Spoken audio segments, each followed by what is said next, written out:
விப்ரோ கம்பெனில நிறைய அப்டேட் வந்து வந்திருக்கு. அதுல ஃபர்ஸ்ட் Q4 ரிசல்ட்ஸ் எப்படி இருக்கு அப்படின்னு சொல்லி பார்ப்போம். நெட் ப்ராஃபிட் வந்து 3500 கோடி ரூபாய் வந்து நெட் ப்ராஃபிட் பண்ணிருக்காங்க.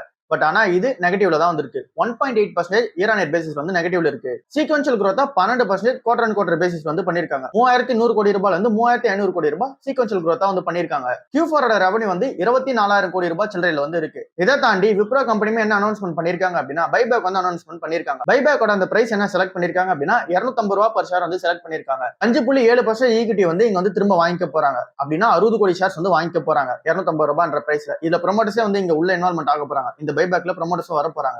சோ இந்த ஒரு பைபேக்கான எக்ஸாக்ட் டேட் வந்து அனௌன்ஸ்மெண்ட் வந்து பண்ணல. அது அபிஷியல் அனௌன்ஸ்மெண்ட் வந்து பண்ணுவாங்க. சோ இப்போதைக்கு அந்த கம்பெனி அவங்க மேல வந்து இன்ட்ரெஸ்ட்ல வந்து இருக்காங்க. 250 ரூபாய் per ஷேருக்கு வந்து இங்க வாங்குறதுக்கு ரெடியா இருக்காங்க. இப்போ 210 ரூபாய் வந்து இருக்கு. ப்ரொமோட்டர்ஸ்மே உள்ள வந்து இன்வால்மெண்ட் ஆக போறாங்க. சோ எல்லாமே ஒரு நல்ல சைனா இருக்கு இந்த சைட்ல பார்க்கும்போது. இந்த கம்பெனி ஹெட் கவுண்ட் வந்து பார்க்கும்போது எம்ப்ளாயிஸோட ஹெட் கவுண்ட் பார்த்தோம் அப்படின்னா 2,42,000 பேருக்கு மேல வந்து இருக்காங்க. அடிஷனலா கொஞ்சம் பேர் தான் வந்து ஆட் பண்ணிருக்காங்க. இந்த ஒரு பினான்சியல் 2026லயுமே கொஞ்சம் பேர் தான் வந்து ஆட் பண்ணிருக்காங்க. 7500 பேர் தான் பினான்சியல் 2026ல ஆட் பண்ணிருக்காங்க புதுசா. பினான்சியல் 2025ல 10,000 பேரும், பினான்சியல் 2022ல தான் 15,000 பேர்லாம் வந்து ஆட் பண்ணாங்க. பட் ஆனா இப்ப அந்த அளவுக்கு வந்து ஆட் பண்ண முடியல. எம்ப்ளாயிஸ் கம்மியா தான் வந்து ஆட் பண்றாங்க. பினான்சியல் 2027ல எவ்வளவு நம்பர்ஸ் ஆட் பண்ணுன்றதே வந்து சொல்லல. ஏன் அப்படின்னா இங்க டிமாண்ட் எப்படி இருக்கோ அதை பொறுத்து ஹையரிங் வந்து நடக்கும். பிக்சடான அமௌண்ட் வந்து இதுக்கப்புறம் நாங்க எடுக்க போறது இல்லைன்னு சொல்லிட்டாங்க.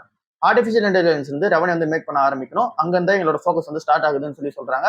அதுக்கேற்ற மாதிரியான நாட்கள் எடுப்போம்னு சொல்லி சொல்றாங்க.